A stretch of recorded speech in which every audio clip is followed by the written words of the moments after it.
As I crept closer to our house, a sense of unease took hold of me. I hadn't expected anyone to be home today. Both my husband, Kevin, and I were supposed to be out until late. The sight of multiple pairs of shoes at the entrance, men's and women's, was the first anomaly that caught my eye. It was unlike Kevin to be so careless if he had indeed brought someone home, especially knowing how much I valued our privacy. The voices emerging from the bathroom were loud and carefree, a stark contrast to the typically serene atmosphere of our home.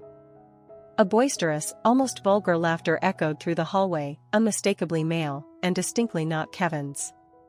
I could feel my heart pounding in my chest as I exchanged a worried glance with Kevin, who stood beside me, his face as pale as a ghost. His presence next to me ruled him out of the equation of infidelity, which, though a small comfort, left us with more questions than answers. My name is Taylor, and Kevin and I have been married for 2 years. Our life together has been largely peaceful and full of mutual respect. As a dual-income couple without children, we had more freedom than most. We often spent our days off traveling or simply enjoying each other's company, free from the immediate pressures of parenthood, though both sets of parents lived close enough to maintain a warm, familial bond. Our slightly outdated but majestic rented house was a charm lent to us by our in-laws, who were thrilled at the prospect of family gatherings. We hosted dinner parties about once a month, where the norm was for my mother and me to cook, reveling in the company and the occasional fine wine, while enjoying dishes brought by relatives. This particular day was supposed to follow that pleasant routine. Mom had arrived early to help with the preparations. Yet, something was off. Her usual sunny demeanor was overshadowed by a sullenness that didn't suit her. As we chopped vegetables and stirred pots, she muttered under her breath about the quantities being too much, fearing we wouldn't be able to consume it all, a worry uncharacteristic of her. "Mom, what's wrong?" I finally asked, unable to ignore her unusual behavior any longer. She looked at me, startled by my question, then let out a nervous chuckle and dismissed her earlier comments. But her laughter didn't reach her eyes. "I'm sorry, dear. It's just that Dad has been eating less lately, and I worry," she confessed after a moment of hesitation. This was news to me. My father had always been a robust man, a tireless entrepreneur who hardly ever took a day off. To think of him neglecting his health was troubling. "It's not his health, per se," Mom continued, her voice dropping to a whisper as though the walls themselves might overhear. "He's perfectly healthy, it's just, he's been a bit distant. Critical, even. Complaining about trivial things like how plain my clothes are, or the seasoning in the dinner." Hearing this pained me. My mom was the cornerstone of our family, always managing to keep everyone together, despite their flaws. To hear her spoken to in such a way by my father, who should have been her staunchest supporter, was disheartening. As these thoughts swirled in my mind, Kevin and I stood rooted at the entrance of our home, confronted by the uninvited presence inside and the unexpected familial tensions brewing in the background. The voices in the bathroom, still blissfully ignorant of our arrival, continued to mock the quiet life we had so carefully built. Standing in our garden, I adjusted the placement of the planters while lost in thought about the unexpected developments of the day. The scent of fresh soil mingled with the fragrance of blossoming flowers, creating a serene ambience that contrasted sharply with the tension brewing inside the house. As I pat the dirt around a newly planted marigold, my thoughts were interrupted by Sarah, my mother-in-law. Her approach was quiet, almost hesitant, which was unusual for her typically forthright personality. "Taylor, can I have a moment?" she asked. Her tone was serious, lacking the usual warmth. I nodded and wiped my hands on my apron as I stood up. "Of course, Sarah, what's on your mind?" Without answering immediately, Sarah reached into her bag and produced a small, elegantly wrapped box. It was unexpected, especially today, given the circumstances at home. I took the box from her, noting the logo of a renowned steakhouse etched on the top. Curious, I lifted the lid to find a set of premium steaks, their rich aroma filling the air around us. "Oh, Sarah, these look amazing," I said, trying to mask my surprise. "You didn't have to go to this trouble." She shrugged, her expression still unreadable. "We heard about the celebration for your dad's new business, and I thought this might be fitting. But I didn't realize you'd already planned the same dish. It was true, the kitchen was already filled with the preparations for tonight's dinner, featuring Dad's favorite steak and pie. I couldn't help but smile at the coincidence, but Sarah's next words snapped me back to the present. It's awkward, isn't it? Maybe just serve these steaks today? Kevin, and you can eat right, we're not young anymore, and too much meat can be hard on our stomachs, she remarked, her voice carrying a hint of discomfort, perhaps from the redundancy of her gift. I felt a pang of guilt, realizing that we might have overprepared. I should have mentioned our plans, I responded, slightly flustered. It was thoughtless of me. Sarah waved off my apology, her demeanor softening slightly. It's fine, Taylor. Just a little miscommunication. Let's not let it spoil the evening. She paused, her eyes briefly meeting mine before she carried the box back towards the kitchen. Watching her retreating figure, I reflected on how this simple interaction had exposed a layer of sensitivity we hadn't navigated before. Our family gatherings had always been about joy and laughter, especially when our plans coincidentally overlapped. Yet today, the high-quality steaks, a gesture of love and celebration, had inadvertently stirred a subtle undercurrent of tension. I returned to my gardening, the unease settling like a shadow. Was it just the steaks, or was there more to Sarah's concerns?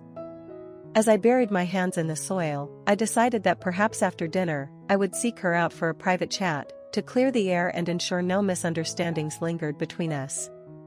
This family, with all its complexities, meant everything to me, and I was determined to keep our bond strong and clear of any discomfort or misgivings. I didn't let the moment linger too long in my thoughts, especially with the dinner party in full swing. Dad was ecstatic about the steak, which came from the high-end restaurant Sarah had chosen. He praised the flavor and the thoughtful gesture, seemingly unaware of the mix-up that had occurred earlier. Mom, always perceptive, caught my eye across the table and gave me a knowing look.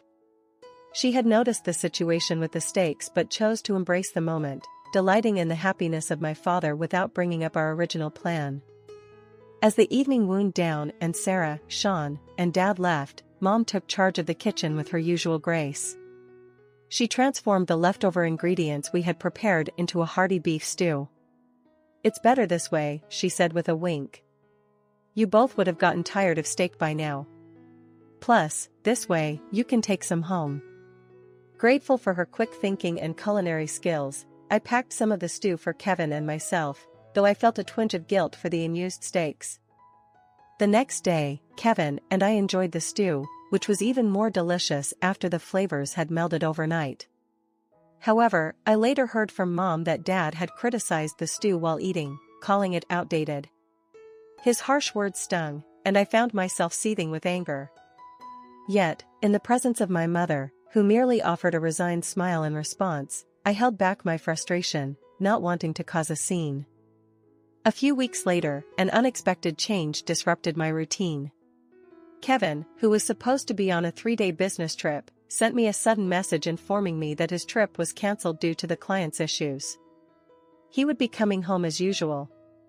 This meant altering my plans to stay with my parents, so I quickly sent a message to Mom to let her know I wouldn't be coming. After finishing my shopping, I met up with Kevin, and we headed home together. As we approached our house, a faint light spilled from the entryway. Confused, I murmured, "Did we forget to turn off the lights?" I was certain I had checked everything before we left. Kevin reassured me with a light chuckle, "Don't worry about it." But his mood shifted abruptly as he tried the door. "That's odd. The front door is unlocked." His statement sent a chill down my spine. Had someone broken in? Instinctively, I pulled out my mobile phone and began recording, a silent agreement between us to be cautious. Kevin gave me a nod, and with a deep breath, he slowly pushed the door open. As the door creaked ajar, our eyes immediately fell to the entryway. There, a pair of men's leather shoes and women's pumps lay, neither belonging to us. Kevin frowned. "Whose shoes are these?" The presence of unfamiliar footwear was alarming, especially given that they clearly belonged to someone we didn't know. If these shoes had been Kevin's, and he hadn't been here, it would have been one thing, But this situation was entirely different and far more unsettling. I let out a breath, trying to gather my thoughts amid the tumultuous realization that my father and Sarah were the ones inside. The implications were staggering, not just for our family, but for Kevin's as well. The initial shock made my voice waver as I spoke to Kevin. What do we do now? Kevin, still holding the umbrella as a makeshift weapon, seemed to struggle between anger and disbelief. Should we confront them right now? He asked, his voice tense, reflecting the conflict visible in his eyes. No, I whispered, instinctively feeling that a direct confrontation in the heat of the moment might lead to irreparable damage. Let's step outside for a moment. We need to think this through. We retreated to the porch, the cool evening air a slight relief from the stifling atmosphere inside. The dimly lit street offered a stark contrast to the bright lights and chaotic scenes back in the living room. Here, under the shadow of the night, the weight of the situation began to fully settle on my shoulders. As we sat on the steps, Kevin broke the silence.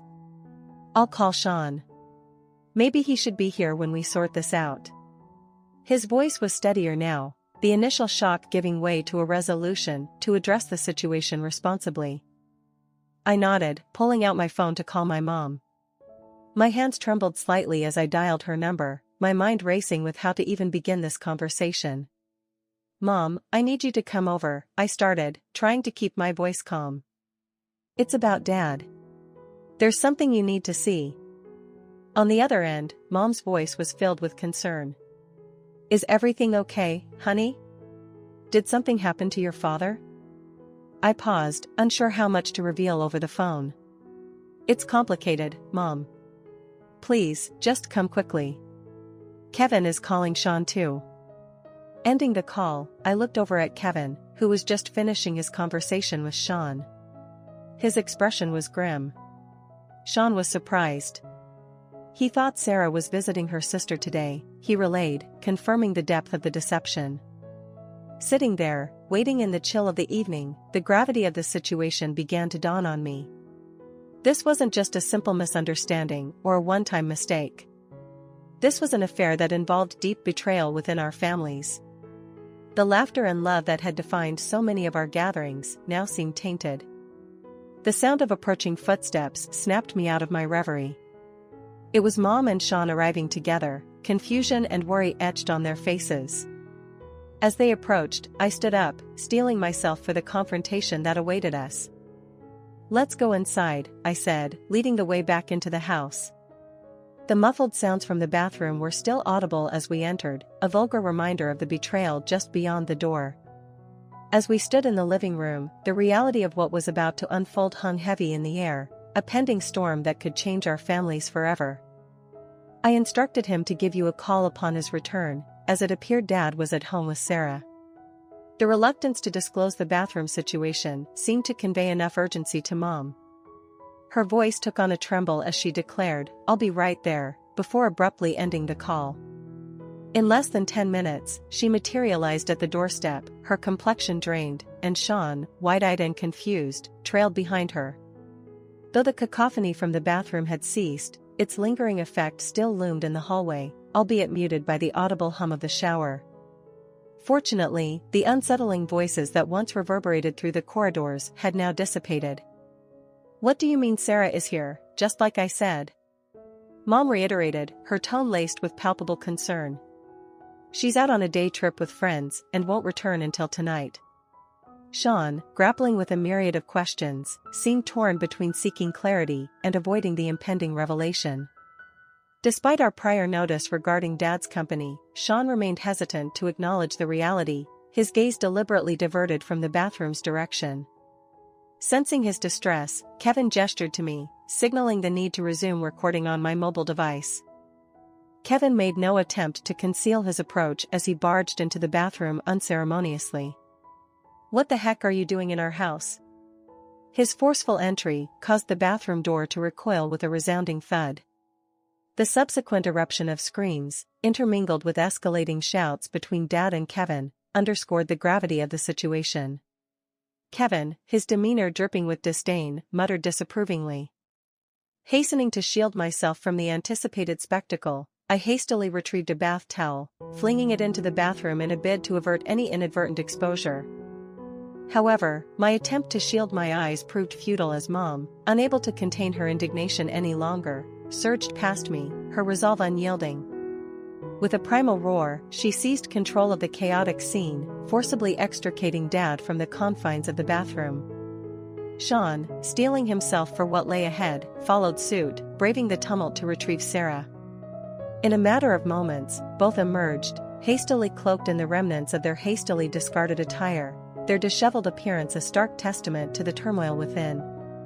As we congregated in the hallway, panting heavily, our collective breaths mingling in the dense silence, Mom's voice pierced through the stillness. "Why?" Her inquiry, laden with incredulity, marked the precipice of Dad and Sarah's forthcoming explanations. It was a saga that began with Sarah's infatuation for Dad, entwined with his influential stature within certain illustrious circles. "I might think he was cheating by bringing another woman home, but he's right here next to me. Someone unknown to us was in our house." Sensing my reaction, Kevin grabbed his umbrella, ready to swing it at any moment, and moved forward. Then we saw the living room light was on, and the food that seemed to have been bought scattered on the table. Strange for a burglar, I thought. Then, I heard a voice approaching slowly. It became clear the voice was coming from the bathroom. It seems that the person speaking is inside the bathroom. This voice, I can understand why Kevin is truly creeped out. After all, the voice coming from inside is quite vulgar. It's unsettling and infuriating to think that our home could be used without our knowledge. Wondering who on earth could be doing this, I slowly opened the door, and my eyes immediately fell on some discarded clothing. I couldn't help but let out a sound. There unmistakably were Dad's clothes. The large jacket neatly hung on a hanger was his favorite, he had worn it at the dinner party just the other day. The messily discarded shirt and pants were all too familiar. Mom had just left a few hours ago, so there was no way she could be here. It appeared that Dad was bringing another woman into my home for an affair. The realization made me frown involuntarily. Looking up at Kevin, wondering how to explain this to him, I saw him staring with a ghastly pale face at a necklace resting atop the washing machine. I remembered seeing that necklace and the earrings beside it quite recently. "This can't be Mom." Kevin's words confirmed the identity of the person inside the bathroom. The ones using our home for their affair were my dad and Sarah. I pulled Kevin, who seemed ready to burst in on them, back to the living room. Quietly moving away from the echoing voices seemed to help him regain some composure. "Shouldn't we call your mom and my dad?" Kevin suggested, though he seemed confused. "What would happen if we brought Mom and Sean here now?" I could only foresee a crisis for both families, but I couldn't just ignore what was happening. Vulgar noises were still coming from the bathroom, indicating they might not come out anytime soon. I contacted Mom, and Kevin reached out to Sean. Right then, "It's about Dad," Kevin said. "Your dad, he said he was going golfing today and left early in the morning. He won't be back until tonight. I told him to call you when he gets back. It seems that Dad is at home with Sarah." I couldn't bring myself to mention what was happening in the bathroom, but that was enough for Mom to understand the gravity of the situation. In a frightening tone, she said, "I'll be right there," and hung up. Less than 10 minutes later, Mom arrived with a pale face, and Sean looked utterly bewildered. The voices had stopped, but they were still inside the bathroom. The sound of the shower was audible, but thankfully, the voices that had filled the hallway earlier were no longer heard. "Kevin, what do you mean Sarah is here, like I said earlier?" Mom continued, "She went on a day trip with friends and won't be back until tonight."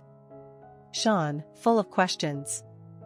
We had informed him that Dad was with someone, but whether he was confused or unwilling to accept it, he avoided looking towards the bathroom. Feeling sorry for Sean, Kevin signaled to me, and I started recording on my mobile phone again. Kevin made no effort to conceal his approach as he charged into the bathroom. "Hey, what the heck are you doing in our house?" The bathroom door hit hard by Kevin made a dull sound. Screams from Dad and Sarah were followed by the escalating shouts between Dad and Kevin. Kevin, having forced the door open, grumbled with a tone filled with disgust. I grabbed a bath towel and tossed it into the bathroom, wanting to avoid seeing their nudity at all costs. I didn't want to see them naked. Mom, apparently unable to hold back any longer, pushed past me and stormed into the bathroom. She shoved Kevin and Sarah aside, and with a roar unlike anything I had heard from her before, she forcibly dragged Dad out of the bathroom. Sean, having finally steeled himself, followed Mom into the bathroom and pulled Sarah out. Then both of them hastily dressed in their hastily discarded clothes, sitting in the hallway with their hair still damp. In just a matter of minutes, all of us, myself included, were panting heavily, our shoulders rising and falling with each breath. Mom's thin voice broke the silence. Why? Her question marked the beginning of Dad and Sarah's explanations. He's stylish and sophisticated. Sarah reportedly fell for Dad from the moment they met, captivated by his demeanor. Their relationship started to develop during the family meetings organized for mine and Kevin's wedding. Sarah, trying to portray herself as a good woman, eagerly took charge of organizing the dinner parties, gradually becoming closer to Dad. At one of these dinner parties, she finally gathered the courage to confess her feelings. At this point, Kevin, looking nauseous, glared at Sarah. But the problem also involved Dad. He was drawn to Sarah, who adorned herself with bold makeup and flashy clothes, exuding a feminine allure over Mom, who diligently looked after the home. However, both Dad and Sarah had their own families. Mom often worked at the same company as Dad, and on Dad's days off, Sean usually had a similar schedule. Therefore, they needed a place to meet discreetly. Surprisingly, they chose our home. Kevin and I, having a hobby of taking short trips and staying at hotels even if they were nearby during long weekends, inadvertently provided them with the opportunity. At that point, Sarah said, "It's not safe to leave the house, so I'll check on it." She would say this to confirm our absence and then contact Dad. Since we were neighbors and shared our plans without any suspicion, our house was unknowingly made available for their use. We never gave them a spare key, thinking it impossible for them to enter. But it seems they secretly took the key during one of the dinner parties and made a copy. Moreover, they were careful to leave no trace of their presence in our house. They brought their own food, took all the trash with them, collected any hairs from the drain after using the bathroom, and wiped down any moisture before leaving. This time, Dad contacted Sarah after finding out that I was going back to my parents' house because of Kevin's business trip. I had only informed Mom about the change in plans, leading to this unexpected encounter.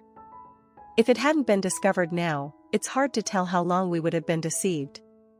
Naturally, both were served with divorce papers by their respective partners, faced claims for compensation in the divorce proceedings, and were disowned by Kevin and me. Although Dad and Sarah admitted to their actions initially, they started claiming we were lying and had no evidence. I had recorded everything on my mobile phone, and presenting that as evidence, the divorce proceedings went smoothly with lawyers involved. We used the settlement money to move into an apartment. Kevin, who was a bit of a germaphobe, developed a complete aversion to the bathroom from that day, refusing to even go near it. I too found it painful to continue living in a house that had been used for their affair, so I was fully in agreement with moving. Now, Mom, having lost all affection for Dad, lives with the two of us. After the divorce was finalized, Sarah seemed quite pleased. She became brazenly defiant, perhaps due to Dad's influence, and accepted the divorce settlement and compensation without much resistance. She moved in with Dad right after the divorce, and they got married, fulfilling their desire to be together. It seemed like a perfect outcome for them, with Sarah becoming the wife of a company president, looking forward to a great life ahead. However, their plans went awry. Dad's new business venture failed, and the company's performance rapidly deteriorated like a balloon being deflated. Mom, upon hearing this, simply nodded, as if to say it was to be expected. Who do you think was covering for Dad all this time? Indeed, it was Mom who had been diligently managing the complaints about Dad's forceful business tactics, both inside and outside the company, quietly supporting the business. She handled a major part of the company's accounting and dealt with clients. Naturally, she resigned from the company at the same time as the divorce, and Dad, far from opposing this, was eager to get rid of her, leading to an inadequate handover.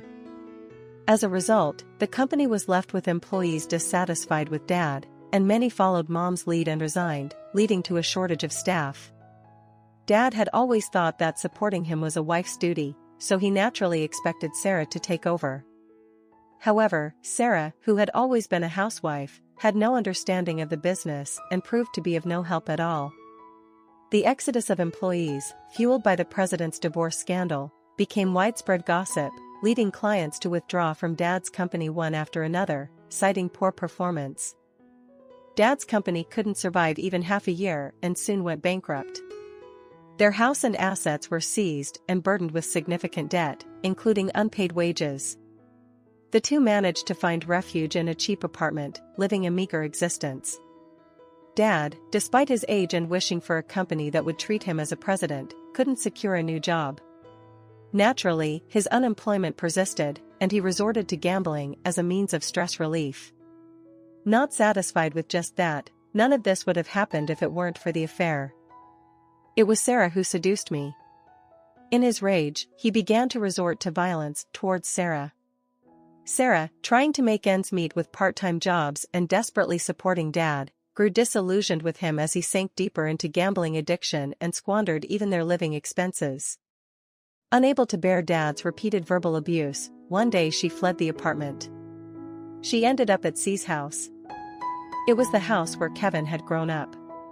Kevin and I happened to be visiting Sean, who had become somewhat reclusive due to the emotional toll of the divorce, and we often checked in on him without ringing the doorbell. Finding the front door open, we went to see who it was and were met by Sarah. Initially, we didn't recognize her. She looked so different that we thought a stranger, an old woman, was speaking to us. The once beautifully made-up Sarah was nowhere to be seen. Exhausted, Sarah attempted to apologize and seek forgiveness for her past actions, but I could only respond with a bitter expression, thinking it was too convenient. Sean must have been quite shocked, yet it seemed he was somewhat swayed by the return of the woman he once loved. While he was pondering how to ask her to leave, Kevin, who was standing next to him, suddenly clutched his mouth and crouched down on the ground. Remembering Sarah's affair in the bathroom, he couldn't hold back and vomited right there. In a panic, Sean and I rushed to bring a trash can and water and ended up hearing Kevin's cries of rejection towards Sarah from behind his back. Feeling sorry for Kevin and wondering how to resolve the situation, it was Sean who stood up to take action. Sean looked Sarah squarely in the eyes and unequivocally denied any possibility of reconciliation, firmly asking her to leave. Sarah seemed deeply affected by her own son's vehement rejection, enough to make him physically ill. Without a word, she staggered to the front door and left. Since that incident, Sarah has apparently kept her distance from Sean. There has been no contact from Dad or Sarah since then, so it's safe to assume that our ties with them have been completely severed. Kevin was under the weather for a few days, but has since recovered. Together, we're committed to building a warm and loving home. Mom has shown incredible resilience, quickly finding work, making new friends, and moving on from Dad to enjoy her life. She's planning to rent an apartment for herself once she's saved enough, and I'm hoping she'll choose one close to our home. As for Sean, he seems to have perked up a bit after adopting a stray cat that wandered into his yard. Taking in one cat has apparently led to more cats gathering at his place, and now it's known in the neighborhood as a popular hangout for cats. The ordeal caused by Dad and Sarah involved the whole family in a tumultuous situation. However, those of us who remain have strengthened our bonds and are doing our best to move forward. My name is Alyssa, a 36-year-old housewife juggling part-time work and raising 2 children. While I'm generally content with my day-to-day life, my husband Jackson, a corporate employee of the same age, often prioritizes his mother Shannon over our family plans. Plans for family outings are frequently altered to accommodate Shannon's requests, such as weeding her garden or accompanying her on shopping trips, even if it means canceling visits to my parents' home. Jackson has even gone as far as changing our child's birthday cake from their chosen character theme to a fruit tart recommended by Shannon under the guise of it being healthier. Mom says kids need to eat lots of fruit and get their nutrients, he'd say. His disregard for our children's disappointment leads to frequent confrontations between us. Shannon, for her part, seems to relish Jackson's prioritization of her, deriving a sense of superiority from it, even if it comes at the expense of her grandchildren. Sorry about that, kids, it's Grandma's fault, she'd say, yet her apologies are delivered with a smile. Moreover, Shannon's condescending attitude towards me, coupled with external praise of her as a wonderful mother-in-law, strains our relationship further. Since the passing of my father-in-law, Jackson has indulged Shannon even more, exacerbating her behavior. With our 10th wedding anniversary approaching, I suggested we do something special. Hey, since it's our 10th anniversary this year, how about we go out for a meal at a restaurant? We could ask Shannon or my parents to watch the kids, I proposed. Has it been 10 years already? Jackson exclaimed. Sounds good, let's look for a nice place. What was that restaurant that was featured on TV? We decided to book a reservation at an upscale restaurant we wouldn't normally visit. Jackson was enthusiastic and quickly called Shannon to ask her to watch the kids, even though it was still nearly 2 months away. I was looking forward to a special anniversary celebration. On the anniversary day, I was entertaining the kids while eagerly anticipating the evening. Jackson, who said he would come straight home after work, hadn't returned. Perhaps he suddenly had to work overtime, but I spoke to him this morning, and he shouldn't have forgotten that it was today. These thoughts had been circling in my mind for a while now. After all, there had been no reply from Jackson despite my attempts to contact him, leaving me completely in the dark about the situation on his end. Moreover, I couldn't get in touch with Shannon, who was supposed to look after the children, making it difficult to wait for Jackson at the restaurant as planned. As a last resort, I called Jackson's office. Upon requesting to speak with Jackson, I was informed that he had finished work and already left. I thanked them politely and hung up, wondering why he hadn't responded to my messages if he was already done with work. All I could do now was wait. My daughters, who were aware of tonight's plans, started glancing at the clock, expressing concern about how late it was getting. Indeed, I replied, truly unable to take my eyes off the ticking clock hands.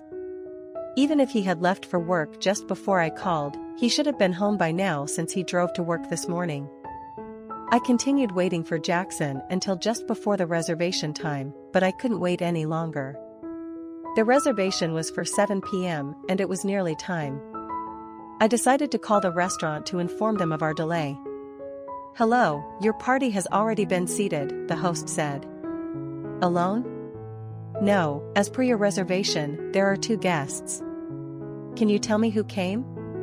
A man who appears to be a company employee and an older woman, the host replied. Excuse me, but may I ask who's calling? Upon hearing that, I quickly ended the call, saying it's a misunderstanding on my part. I'm sorry, and hung up in a rush. An older woman, could it be? I immediately called Jackson. After several rings, he finally picked up. Yeah, what is it? You've been nagging me. Where are you? You're not already at the restaurant, are you? I am. We're already seated. Mom insisted on dining here, so I decided to have dinner with her tonight. We can celebrate our anniversary at a local restaurant this weekend. You like the pizza there, right? It was indeed Shannon. The audacity of Shannon to join an anniversary dinner knowing full well what it was, and Jackson's actions in not only allowing this but also taking my place without any communication filled me with disgust, not just anger. Especially knowing that I had been looking forward to this for 2 months, and his idea of making it up to me was a meal at a local restaurant. It was a clear indication of the absolute preference Jackson had for Shannon over me. The kids will be disappointed. They have Grandma's cooking, so make them something they like tonight. I'm counting on you, Jackson said. Wait a second, I tried to stop Jackson as he was about to hang up. Our parents gave us gifts for our 10th anniversary, you know. They said they wanted to hear all about our dinner. Gifts? Your parents always give me stuff I don't like. Just throw away anything that's not cash, Jackson responded, suggesting to discard gifts filled with everyone's well wishes, which was appalling to me. I gave him one last chance, almost as a gesture of mercy. Alright, but you might regret this later. You sure it's okay to throw them away? Jackson seemed puzzled by my insinuation, but his stance appeared unchanged. Regret what? I just need the cash. Oh, the food's here, so I'm hanging up. Don't call me again, alright? Bye, he concluded abruptly. I sighed as I hung up the phone, noticing the worried looks from my children. It was getting a bit late, but who wants to help me with dinner? Their eager hands lifted my spirits slightly. After dinner, I did as Jackson had said, sorting through the anniversary gifts. I kept the cash and prepared to discard the rest, feeling ashamed and sorry for those who had given them to us. It's astonishing that I've managed to stay with Jackson for 10 years. After finishing up and putting the kids to bed, Jackson finally came home. Don't you think it's terrible to prioritize Shannon even on our special 10th anniversary day? It was my invitation, and you knew I was looking forward to it. You could have had dinner with Shannon any other day, I confronted him. Yeah, don't sulk. I said I'd take you to the local restaurant next time, right? I'll even pay for half of it, Jackson responded dismissively. It's not just about that. You said we didn't need the gifts everyone prepared for us, because it's our anniversary. You're being persistent. I have work tomorrow, can you just let me sleep? Jackson completely ignored the issue and went straight to bed after his shower. The next morning, thinking it was my last chance, I tried to talk to Jackson about yesterday's events. Hey, about the celebration gifts, I began, but Jackson, visibly annoyed, ignored me and left the living room, then went off to work without saying anything. Still angry from yesterday, I decided there was nothing more I could do. After seeing the children off to school, I received several calls from Jackson within just 3 hours. Thinking he was calling earlier than expected, I answered the phone to hear Jackson speaking in a rushed manner. Hey, those celebration gifts you mentioned yesterday, who gave them to us? What do you mean? From my parents, friends, and your boss, Mr. Jones. Even the company president gave us something, I replied. You never mentioned that. I did. I said there were gifts from our parents. You should have made that clearer. Mr. Jones and the company president have been close to my dad for years, and our families have been acquainted since I was a child. They've always treated me like family, and yesterday evening, they even made a special trip to our house to deliver their gifts. The watch the president picked out was really nice, and the wine Mr. Jones brought looked delicious. But it doesn't matter now, does it? You said to throw away anything that wasn't cash, so I did. What have you done, Alyssa? Do you realize what you've caused? Jackson was furious, but I wondered on what grounds he had to complain. I asked you if you were sure, and I tried to talk to you about it last night and again this morning, but you ignored me every time, Jackson. Don't shift the blame. It's your fault for not listening, I retorted before hanging up the phone. Jackson tried calling back several times, but I ignored all his calls. I might seem petty, but I couldn't contain my anger any longer. When Jackson came home, his footsteps were so loud I could hear him from the entrance. Enough already. Give me the gifts we received now, he demanded. Faced with Jackson demanding the return of the celebration gift, I informed him, I threw them out with this morning's trash, so they've already been collected. There's no way to get them back now. Jackson's anger reached a level I had never seen before. He shoved me and stomped on the floor. That's just unbelievable. Can't you differentiate between right and wrong, Alyssa? What's truly unbelievable is knowing it's our anniversary dinner and still going to the restaurant with Shannon and telling me to throw away gifts without even looking at them is just insensitive, I replied firmly. I lashed back at Jackson as he continued to shout amidst the heated argument. Jackson kept insisting that I was the one at fault. Just say you threw it away and apologize to them. I've already told everyone at work that, so there's nothing we can do now, he argued, his reasoning infuriating me further. Oh, is that so?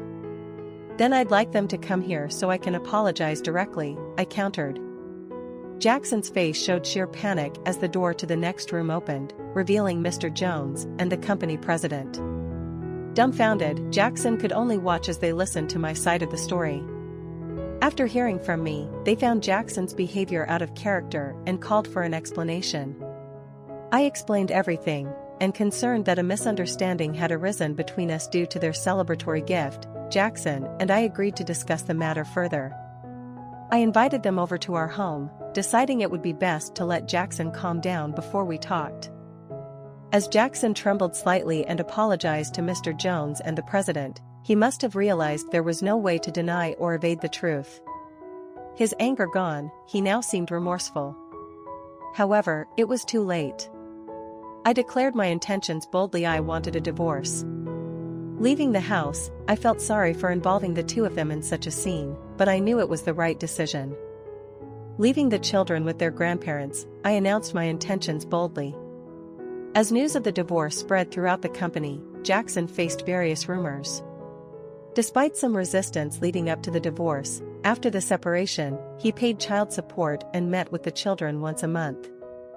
However, his attempts to emotionally manipulate the children into living together again only led to their resistance. Recalling Jackson's reaction still made me laugh. After making the divorce declaration, I apologized to the president and Mr. Jones, returning the celebratory gift I had kept hidden from Jackson. Mr. Jones even presented me with a divorce celebration gift, showing his support. After the divorce was finalized and things settled down, the children and I were invited to a home party at the president's house. There, I was offered a job at the company run by the president's brother. Now, supported by many people and working in a job understanding of parenting,